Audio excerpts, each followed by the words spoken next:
for the ride home in ENC. Yes! Yes!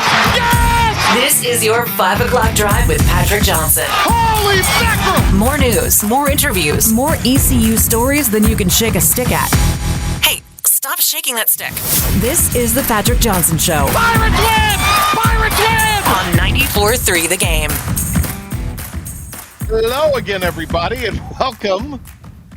It is the Patrick Johnson Show that gets you to the weekend edition, TGAF Friday. We made it. We have Greg Herenda, one-time ECU assistant coach, getting set to join us in a few minutes. He's going to be talking with us about the ECU app game last night. Pirates stage a comeback but cannot pull it off, and they lose. We'll also hear from Chris Hughes of CarolinaPreps.com. Congrats to Wilson Prep. They win a 1A state championship, their very first, yesterday afternoon. And tomorrow, both Tarboro and Kinston vie for their championships in the respective 2A and 3A classifications. Best of luck to them. Also, congrats to our great friend and colleague, Terrence Copper, for a number of years helping with that Kinston team. His son, Tyreek, playing on that club. So best of luck to those guys as they play tomorrow for a state championship in Durham. But right now, let's do a top 5 at 5 before we get to Greg Herenda. Take it away, Pilk. This may very well be our last mission. Let's make it count. This is the Patrick Johnson Show on 94.3 The Game. It's impossible. Now some stories you may have heard. You ready? Or catch it for the first time. This is your 5 at 5 with the P-Man.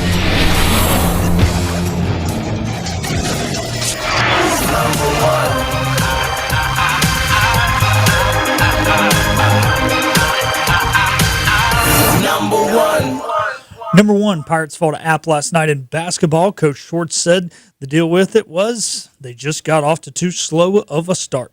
You know, any time that you are trying to come back from that kind of deficit that we put ourselves in the first half, and what happens every play there's so much magnitude on every play. So you get, we designed some plays to get some looks, and, they don't go in and it continues to give energy to the other team, and they get an offensive rebound on a free throw, or they hit a three right after Jordan's finish in transition. And those plays, there's so much magnitude on them because you're fighting uphill the whole second half.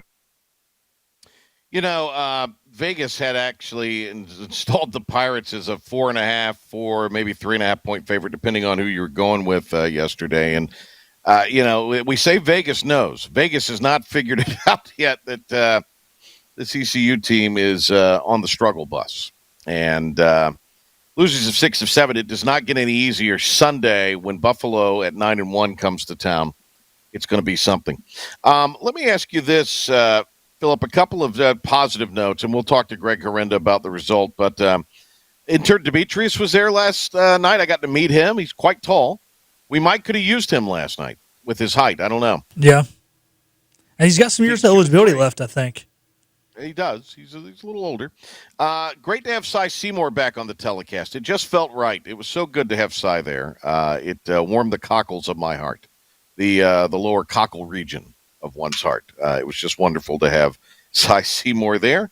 Also, a lot of you have asked. My granddad celebrated his 97th birthday yesterday. Mr. PK, still battling some health issues in the hospital in New Bern. So thank you for those of you who have asked about that. All right, that's really all I have to say about basketball because the start was miserable. The second half was great. Jordan Riley's dunk might have been one of the great highlights of the season so far, where he got the steal, did the spin, and dunked it down. Beautiful play. But not enough, and you just can't miss free throws. I mean, when your margin of error is already razor thin, you can't be doing all these things, Pilk, that don't lead to winning basketball. That's true, yeah. Now, one thing I will say, they forced a lot of turnovers here in the second half. They fought back. They didn't quit. Wasn't enough. Number 2. Some good news on the Pirate front. Director of Golf Kevin Williams has been named the 2025 Kim Evans Award recipient. It is an award that is put together by the Women's College Golf Coaches Association in collaboration with the PGA of America. Kevin's a great ambassador for women's golf, college golf, and a tremendous ambassador for ECU. And we know him personally, Pilk. He's a great friend, great guy. And I wish him nothing but the very best. And I'm thrilled he got honored with this. Deserved. It seems like it's a big deal. So awesome stuff there. Yeah, hey, well deserved. And like you said, he's done such a good job coaching both the men's and the women's team. Awesome guy. Everybody who's ever played for him, coached with him, has got great things to say. We love him here on the show. 3, you still know coach has been announced at Michigan, and Sharon Moore was fired. It's since we last took our airways. Bigger problem. Yeah. Bigger problems in Michigan than naming the next Sharon Moore's in a football little trouble. Yeah. Yeah, in court today, in jail overnight for a second straight night. There's now some questions about the AD's role and how all this went down, although the interim president, that's right, interim president Michigan, said the dismissal was well within the guidelines of, being a fireable offense and being dismissed with cause.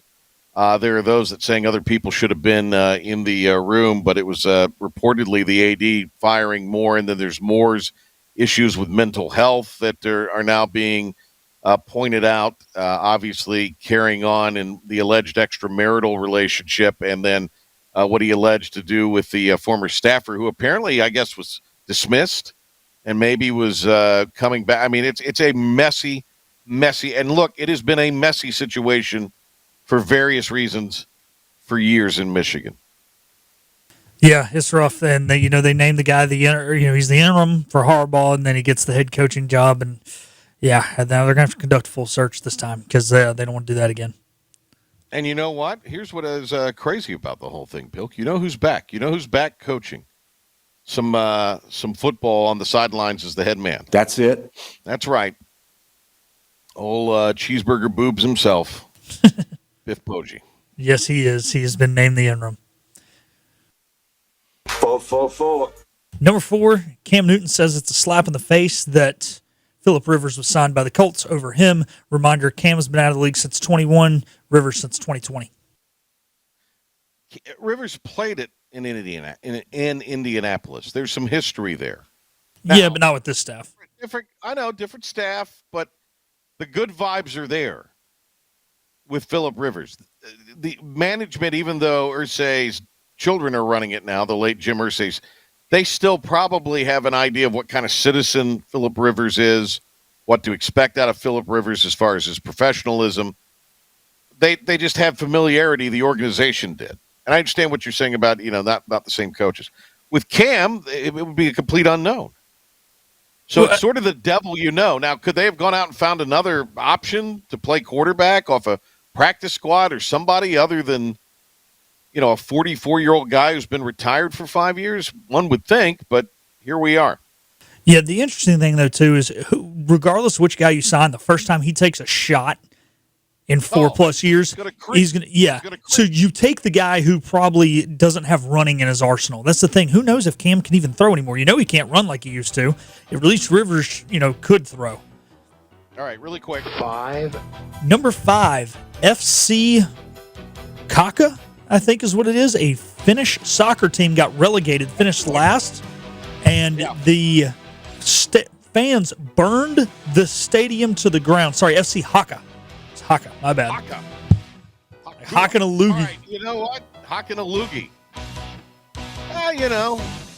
Fan is short for fanatic.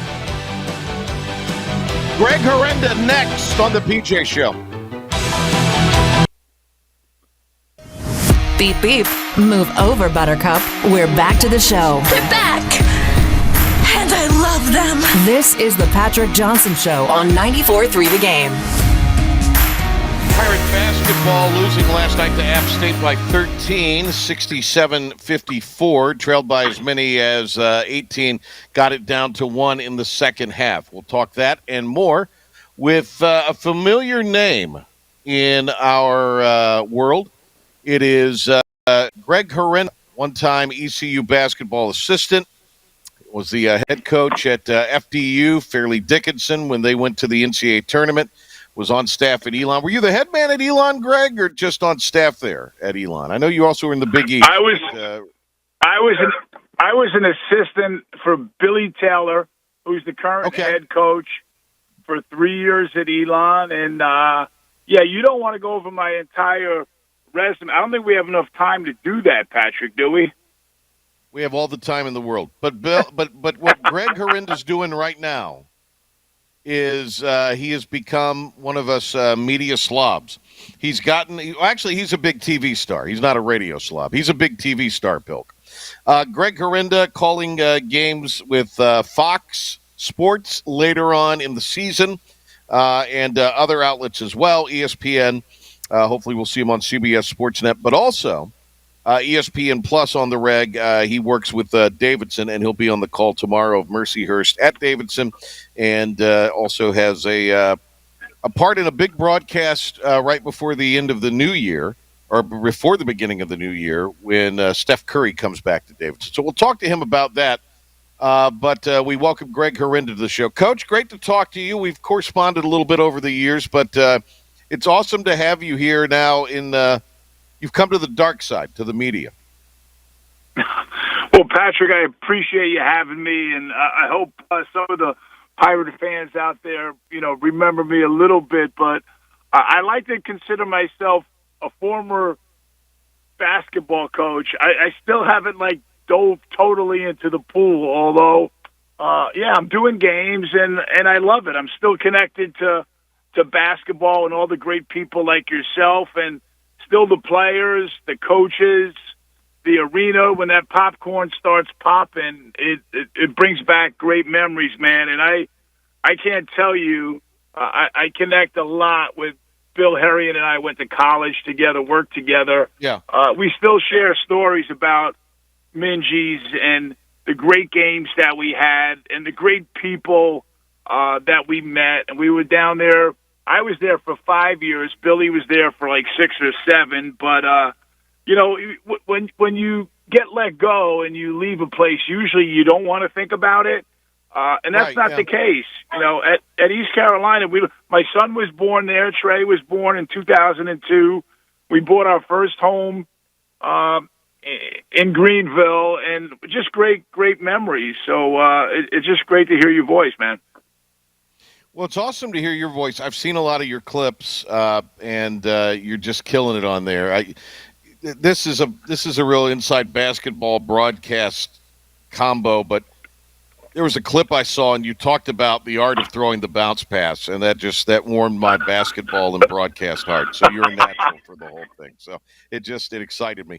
All right. Well, you watched last night. I mean, let's not obviously sugarcoat anything here. I mean, Pirates are in some real trouble right now, having dropped 6 of 7. And I mean, there is a point where you dig such a big hole that you burn all the gas trying to come back, and that kind of seemed like what happened. When the Pirates could have got it down, I think, for another time to 1, and Giovanni Imajuru missed the 2 free throws. That kind of seemed to take a little bit of wind out of their sails. Yeah, it just seems to me, and I follow the scores. I watched a good chunk of the game last night. And it just seems like, man, the game it's a make or miss game right now. And especially from the 3-point, you have to make your threes.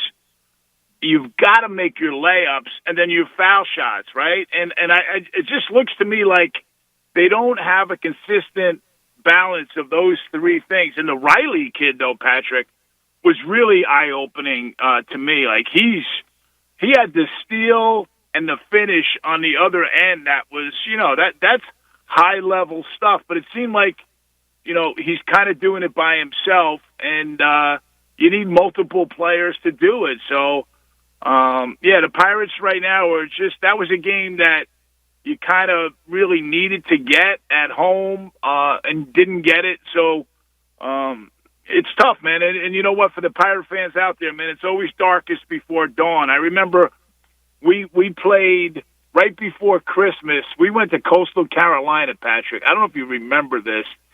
And we got beat by 30 at Coastal and went home for Christmas, came back, and Coach Herenda and I used to just, lament and anywhere we were, whether we were at the ham store or in the office or in the car. Like, how are we played Marquette, Patrick, when we came back at Minji's and beat them. So for every fan that's out there that's saying, the season's, it's over and we've lost 6 out of 7, you got to rally, you got to figure it out, and most of all, your players have to come together. And in this day and age, that's a very difficult thing to do because these guys, Riley, I think, came from these guys are from all over. They're trying to, figure each other out. And once you start losing in that kind of environment, it's really difficult to turn the page. So it's not over, Pirate fans. You got to believe, you got to stick with them. And but it was still fun to see the court. Minji's is still the same. And when they got going, the crowd got going. So they're I know the passion. I know the passion that's there for the Pirates. But right now they're going through a tough stretch. Yeah, tough start. Really, really difficult beginning to that game. Riley with 26 points, 2 off of his career high. And, right now, as you say, the 3-point shooting, they did a better job last night of taking care of the ball, which is one of the reasons they got back into the game. The free throws are killer. And, App State had just enough on the interior to bother guys underneath. And then, you usually don't see guys shorten the bench till we get to late February, March. But right. Damn if Mike Schwartz didn't shorten that bench last night in the second half. And, I think that kind of caused him to run out of gas a little bit too. I mean, you weren't able to rotate guys in. He was just trying to win a game, man. And that's the toughest thing to do in this business in basketball. That's right. I know the feeling, and as an assistant at East Carolina, then as a head coach, I hate to say this, during the holidays, it gets dark. It really does because once you get on that roll and you're playing well, it's euphoric. It's great, and like we beat Marquette in there a few times with Dwayne Wade. We beat Patino in Louisville, but we also had some really difficult losses. And but you just like to know that the guys were playing hard. Coach is a really good basketball coach, and it's just tough, man. College basketball now, as you well know, and your listeners know, with the NIL and the portal, it's become more professional. And with that, the responsibility is on these kids and these coaches to win because people are paying good money, to go to the game. So it's really, it's difficult. But again, I've always been an optimist, and when I was the head coach, I'll never forget, Patrick, we went out and played Arizona, in Arizona and lost. I'll never forget the score, and you never will after I tell you the score either. We lost 100-50. Oh God! Sean Miller was the head coach, and we lost 100-50. 2 weeks later, we beat Rutgers at Rutgers and Seton Hall at Seton Hall. So every once in a while, you've got to take you got to take the bumps and the bruises because as long as you're working and you're grinding, something good's going to happen no matter what, man. That's just a rule of thumb in coaching, and I'm sure it'll happen with the Pirates, even though it doesn't look like it's possible. You guys are going to have a big win and turn it around. I'm rooting for you, and that's my story, and I'm sticking to it. Greg Herenda, college basketball analyst, longtime coach, one-time assistant at East Carolina, now on ESPN Plus and some other outlets as well, Fox Sports 1, all of that. Mercy Hurst Davidson tomorrow on ESPN Plus if you want to see Coach in action calling A-10 basketball. We'll get a little more into that in a second. Pirates will play next against Buffalo, and they are 9-1. I think they won only 9 games last year. They've got 3 or 4 double-figure scores, a handful of guys that are at 8 or better, and they got a win the other night on the road against Maryland, Baltimore, UMBC. That's who they beat. UMBC, Maryland, Baltimore County, the other night. Hey, so they come, Patrick. Yeah. Patrick, did you see the end of that game, by the way? I have not. No, I've just seen little bits and highlight pieces. I was going to go back tonight and watch, or tomorrow night and watch some of the that game. Tell me what happened.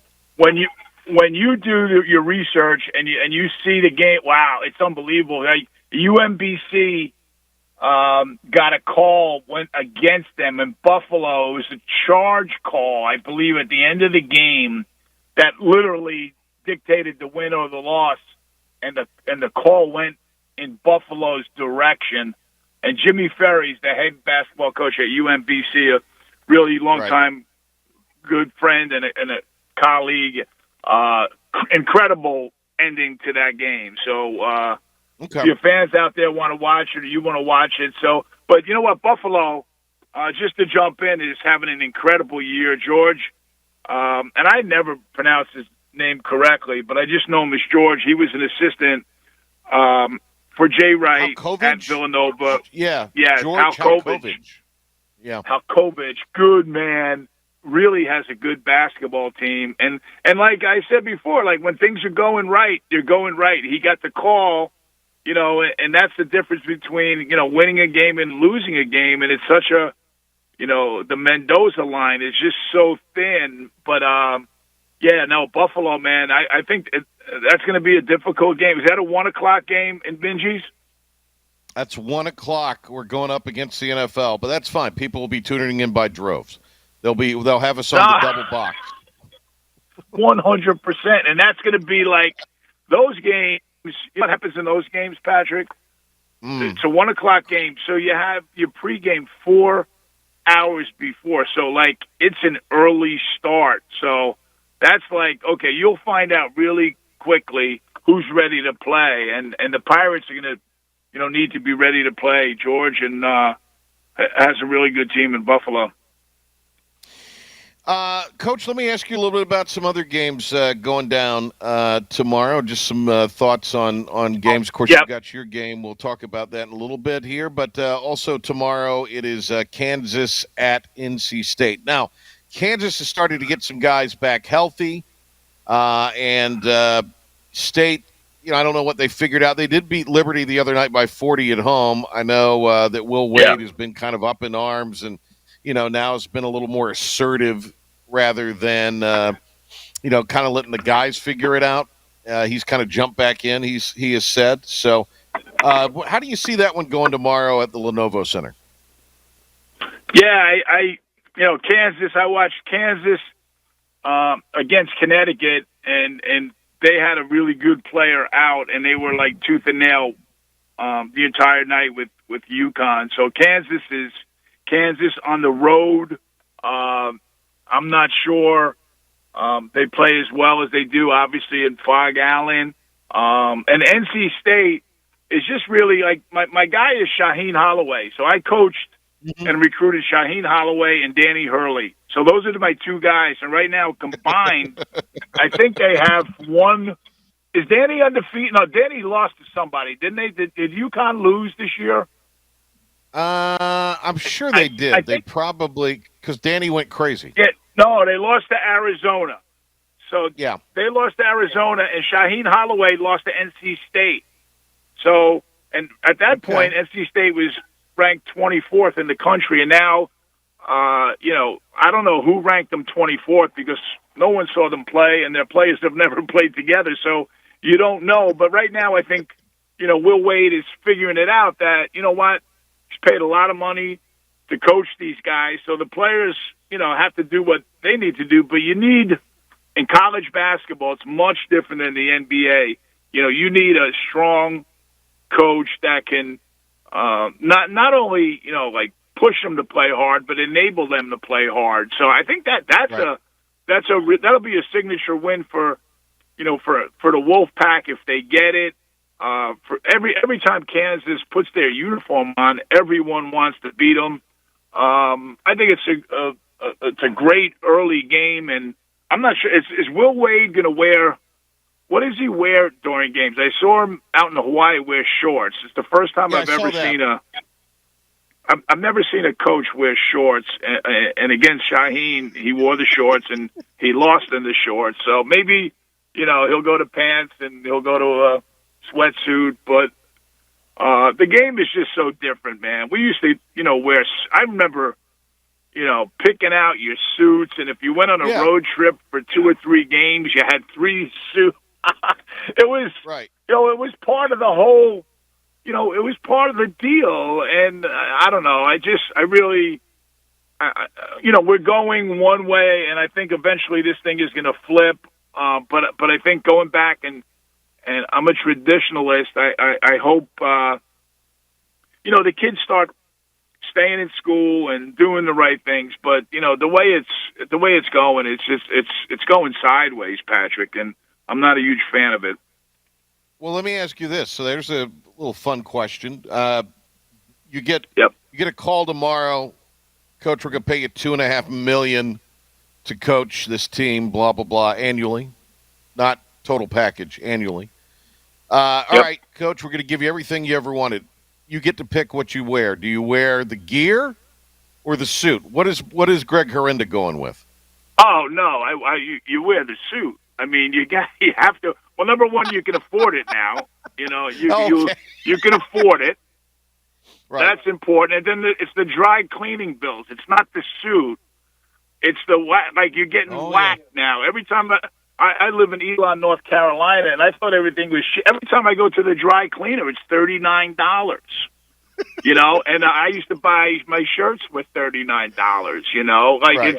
It's crazy. But no, you have to go to the suit. I grew up, okay, and the games that I went to when I was a young boy, I used to go to Seton Hall games, and Bill Raftery was the head coach of Seton Hall University. And prior to that, he started at Fairleigh Dickinson, Madison, and Raf used to wear plaid coats, 3-piece suits, and before the first or second TV timeout, he would take the jacket off on a bad call and literally, Patrick, throw it up in the air into the crowd, and it was, and Lou Carnesecca was running up down the sidelines. Rolly Massimino. I'm showing my age, but these guys, it was like going to a high mass when you went to a Big East game. Even the trainers and the managers, everybody dressed accordingly, and now COVID hit, and it changed the world, right? I mean, it really has. But I just like going back to the way things were. I'm 64 now, and I've always had an old soul. Even when I was an assistant coach back at Greenville, and I remember they gave Billy Herrian a purple blazer to wear when we played Cincinnati, and he was in the locker room, and I'm like, Billy, I love it. And he looked so bad in it. Like, he doesn't know how. Billy wants to wear a great T-shirt, every day of his life. Well, and I'm like, Billy, you look tremendous. I was going to say, if there's anybody who would have benefited from kind of the more modern dress code for coaches, it would have been Coach Herrian, because he would sweat through everything in the first 5 minutes of the game. His dry cleaning bill had to be hellacious. Just hellacious. So he would have benefited from the more lax dress code. Patrick, before games, Billy was sweating in the locker room to the point where, he used to take a little mini bath in the the faucet in the bathrooms, in the sink. Right. He would splash water to cool himself. It was impossible. Billy, to this day, man, he's now an assistant coach at Stonehill College. I mean, he had a great career at Drexel. He's a lifer. He's Al Pacino, man. They keep dragging him back in, and now he's at Stonehill College, which is a great small Catholic school in Easton, Massachusetts, and Billy's the best. And Patrick, on a personal note, he said to say hello. He loved you great. and Cy and everybody down there. So I told him I was going to be on this morning, and he said to say a big hello to all the the great Pirate people. A lot of people still speak highly of Bill and yourself also around Pirate Nation. We got Greg Herenda with us here. All right, you got Mercyhurst and Davidson tomorrow. East Carolina and Davidson actually scrimmaged in one of those super top secret scrimmages in the preseason. It apparently was a heck of a game. But anyway, give us the little primer on that tomorrow at 2 o'clock in case you're looking for something to watch tomorrow. Yeah, I mean, I'll tell you one thing. Davidson basketball is just fun to watch. Like, they really Bob McKillop was a legendary coach who coached Steph Curry, and now his son is the head coach, Matt McKillop. He's got 12 guys, Patrick. That's why I'm spoiled, that can all score the basketball. You know, like they shoot the three. They run a lot of good action. They get backdoor cuts. They flare screens, zippers, every kind of action that you want. They work hard defensively, and their numbers are good. They're only giving up 31% field goal percent defense. Okay, so they're guarding the line. They just almost upset St. Mary's last week. So it's a really fun basketball team. And Mercyhurst now is in the NEC. They've made the transition from Division II to Division I. They have a kid named Bernie Blunt. Okay, now all you Atlantic 10 people out there remember Bernard Blunt, who played for St. Joe's, and Phil Martelli. His son is a prolific scorer, shoots the three. Jake Lemelin, I'm trying to get his name down. It's not an easy name, but Jake is a lefty from Newton, Massachusetts. He went to McDuffie School, old school throwback guard. So Mercyhurst has really good guards. Gary Manchell is their head coach. He was the head coach of the University of Massachusetts Lowell, where I was the head coach. He was an assistant at Yale, where I was an assistant. Gary's been there for 23 years. So this is a game that, you know, Davidson cannot look past these guys because they're patient, they can score, they guard, they change their defenses.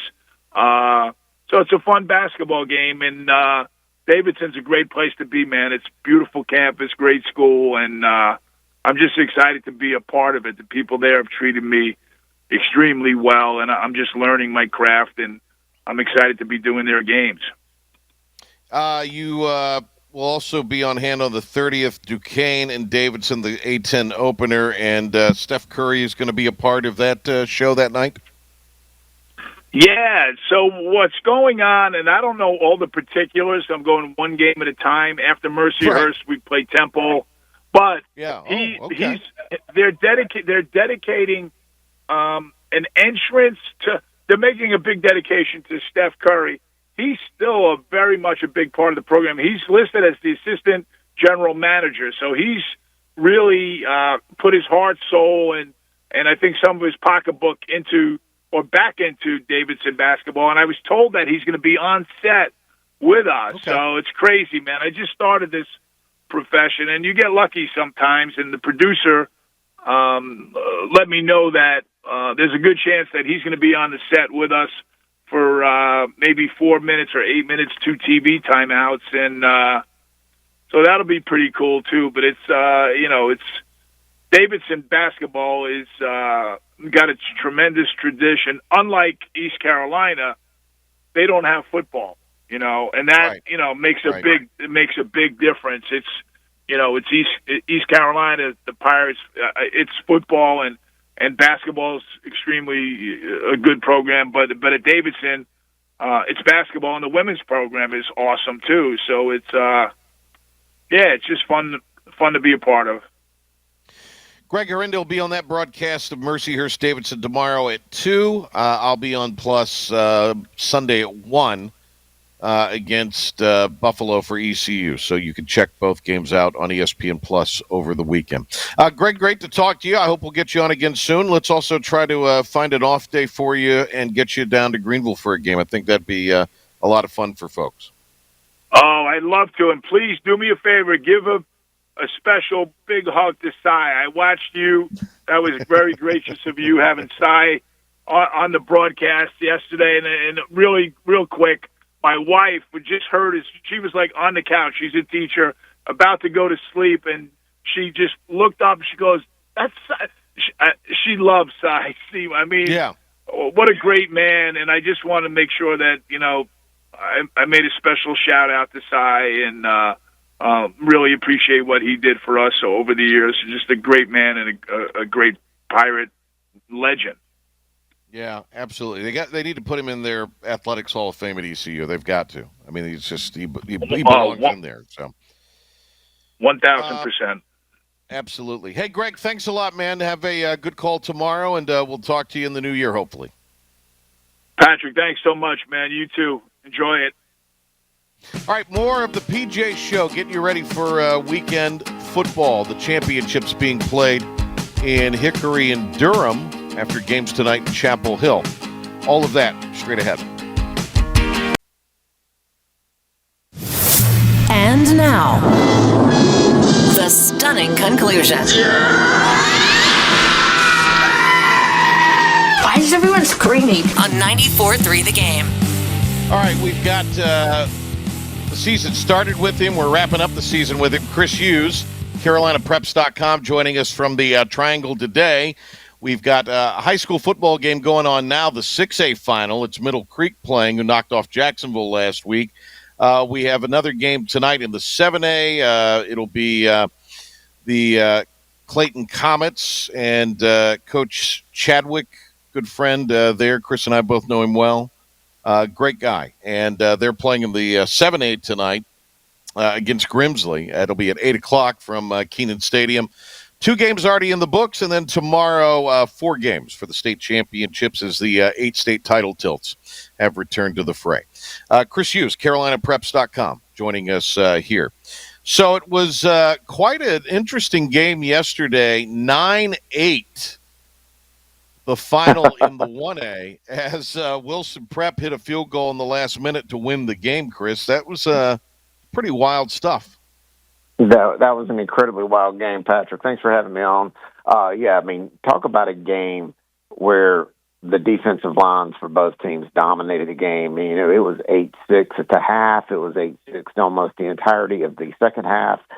And, you know, Wilson Prep would have their bright spots. You know, they were just loaded with speed. You know, they would get in some good momentum runs and move the ball down the field, and then they'd get down into the red zone, and Robbinsville would just stuff them with that defensive line. Late in the game, about 4 minutes ago, Robbinsville decides they're going to go for a fake punt, which they do not get it. Sets up Wilson Prep midfield. They're able to get down inside the 2-inch line and go for it 1, 2, 3 times. The Robbinsville defensive line so stout, they are just stuffing them right there. And Wilson Prep decides they've not kicked an extra point all year. I don't even think they've attempted one. But they decide we're going to kick a field goal to win this thing 9-8. They go through 2 delay of game penalties trying to figure out how to get lined up and do it, which makes it a chip shot into about a 30-yard field goal. This kid runs out there and does almost like a kickoff, like he's going to run and kick it off, and he split the uprights, and they win the game, and pandemonium ensues. But that was a heck of a ball game. Crazy stuff. Well, congrats to the Tigers. State football champions, an Eastern team picking it up. I guess we could call them a true Eastern team in Wilson because they are technically east of I-95. That's my line of denotation. Agreed. Is if you're east of 95, you're a true Eastern team, regardless of what bracket you're playing in, according to the state. The great Chris Hughes, Carolina Preps. All right, 2 games tomorrow involving true Eastern teams. Let's start with the 2 o'clock game in Durham. I'll be there. I'll look forward to seeing our good friend Terrence Copper, our colleague and buddy here at 94.3 The Game, once upon a time, the former Pirate, former NFL star, and his son Tyreek, who's bound for NC State, and Shelby. 2 great offenses in the 3A game as it's Kinston and Shelby. 2 o'clock tomorrow in Durham. How do you see that shaking out? Yeah, definitely an offensive showdown, no doubt. You know, looking at the Shelby team, I had a chance to see them. Well, I started my season with them in the Cleveland County Jamboree. I watched them defeat a really scrappy Kings Mountain team. And then Friday night, a week ago, watched them blank Lincolnton, who they had beat 30 or had lost to earlier in the year. And the offense has really come on of late for Shelby. You look at some of the point totals they've put up in recent weeks, 90 points earlier in the year. They've got a handful of 60s and 67s and 70s. They have done a great job moving the ball, and it all starts with the big quarterback up there, and Farmer. That guy, he's a big guy. He's fast. He's mobile. He does a great job. He's a 4-year starter.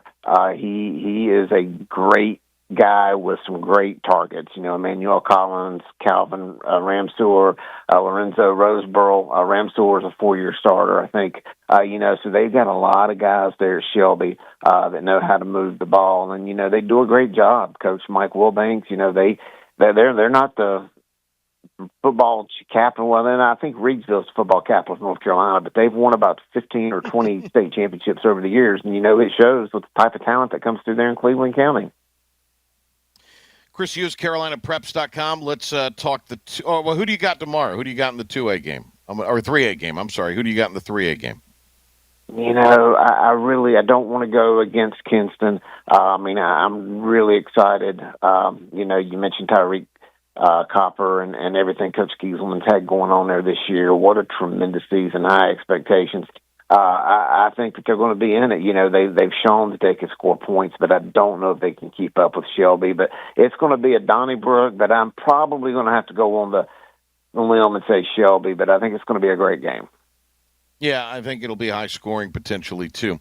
Carolina Preps founder Chris Hughes. All right, let's turn our attention to another kind of classic matchup in the 2A. This will be played at Lenore-Rhine in Hickory, and it's a 5 o'clock game tomorrow. In fact, I think it ends up being the final game. No, there's an 8 o'clock game in Durham. So it'll be the final game of the Hickory doubleheader. And this will be Tarboro going for an 11th state championship against Murphy going for a 10th straight championship. Both these teams getting to the finals, no surprise, because that's really what they have historically done. Yeah, this is going to be a good game. I really feel good about picking Tarboro in this one. You mentioned the accolades, all the superlatives regarding that program. Coach Craddock does a great job, and it just starts there with that Tarboro T. Tyler Powell, he's a Conference Player of the Year, Eastern Player of the Year, going to the Shrine Bowl. He's the 3-year starter at quarterback. You got Cameron McDowell Moore, who's just a monster, and Elon commit. You got a couple other running backs there, Caden Everett, Antonio Drawn. You got some guys who score points and score them in bunches. But, oh, by the way, this Tarboro team, they play a lot of defense, too. They got Tyler Powell, Defensive Player of the Year, Shrine Bowler. Well, he's quarterback as well. But Josiah Dickinson's, Jamerrill Warren, they got a lot of guys there at Tarboro that are just monsters. But with that being said, it is of note to make sure that you watch the running back for Murphy, Cameron Clem. He's a junior. He's the Smoky Mountain Conference Player of the Year. He's a 3-year starter. He is a dynamo, and that team, Murphy wins championships too, and they're typically in it as well. Coach Joseph Watson does a great job. So it's definitely going to be a clash of styles, two different types of offenses. But I want to tell you what, we've seen what Tarboro has done all year. They've beat Kinston. Obviously, they roughed up Wilson Hunt earlier in the year. So I think that Tarboro, I think it'd be a safe bet to put some hope on them winning it, bringing it home. Hey, Chris, how has all this been received? I know we're sort of in the middle of the 8 games, but, we've talked about kind of the ramp up to this. I always thought the 8 championships were well done. Obviously, being back in Chapel Hill for 4 of them, they know how to kind of host that event. They've done it for decades. And then, I guess really tomorrow's to be seen. I know Lenore-Rhine's got really great facilities, real classy operation there. The Durham County Stadium, that they want to get involved in more things like this, so I'm sure they're going to put a good foot forward. I would hope they would. When you look at so far, just kind of the reaction, 1 day plus into this, how's it been received? Well, in regard to Chapel Hill, Kenan Stadium, everybody at Carolina, the NCHSAA staff has been great. It's great to go watch the game, cover the game. Now, I'll admit that I feel like the fan support hasn't been there. The Thursday night games between Huff and Mill, it was a tough draw. Millbrook, being the home team and relatively close. I mean, they outnumbered Huff fans 2-1, and I would say, had that been in a traditional high school stadium, it would have been capacity crowd, and it would have been a wonderful environment. Kenan Stadium kind of swallows it up. There may have been 700-800 people there entirety of the 1A championship, but overall, I think that it's been received well. I anticipate some better crowds this weekend. I think it's going to be cold, but I think the weather's going to be good. There's no chance really of precipitation, so I think that the games are going to be attended well. There's definitely seems to be a lot of excitement. Even here in the Chapel Hill area, there's team buses and fans from around the state here in the different hotels that I'm at. So I think that it's received well, but I also think that high school football is not quite the draw at times in filling the stadiums. And, there's a lot of factors in that. It could be, just the fact that there's so many other things for kids to do, especially their devices and things like that, I don't think that going to a sporting game is quite the big deal. And I hate to say this, but I think ticket prices, that's the one thing that I've been hearing from fans is the ticket price. You come here to Carolina, $20 a ticket, $15 to park. The concessions are outrageous. I was talking to some UNC football coaches last night, and they said it's more expensive for a family of four to come here to this game than it was the ACC championship last week. Yeah, crazy stuff. Hey, Chris, great to talk to you. As always, thanks for your contributions all season. I'm sure I'll see you at some point this weekend, some point tomorrow, and enjoy the games, my friend. I appreciate it, P-Man. Appreciate you having me. Always fun talking to your fan base, and thanks for having me this year. There he is, great Chris Hughes, CarolinaPreps.com. They'll have all the championship action and coverage via that website. Thanks to Greg Herenda for being with us today. Thanks to you, Pilk. I will be calling the game on loan tomorrow for Dick Broadcasting, Kinston at 2 o'clock. Looking forward to that. And then back Sunday on ESPN Plus, Patrick Johnson, Jay Sunholder will have the call of East Carolina and Buffalo. Patrick Johnson show for you from Tiebreakers ahead of Inside Pirate Athletics on Monday. Did I get everything in, Pilk? I think I did. Well, you got to promote Pirate basketball on this station Sunday, Patrick. It's 12:30 airtime on 94.3 The Game, and just 94.3 The Game for Sunday, right? With I believe so. Yeah. So 94.3 The Game, 12:30 Sunday for the Buffalo ECU game. All right, very good. We got it all in. All right, hey, have a great and safe weekend, and don't be crazy out there shopping for Christmas items. Come on.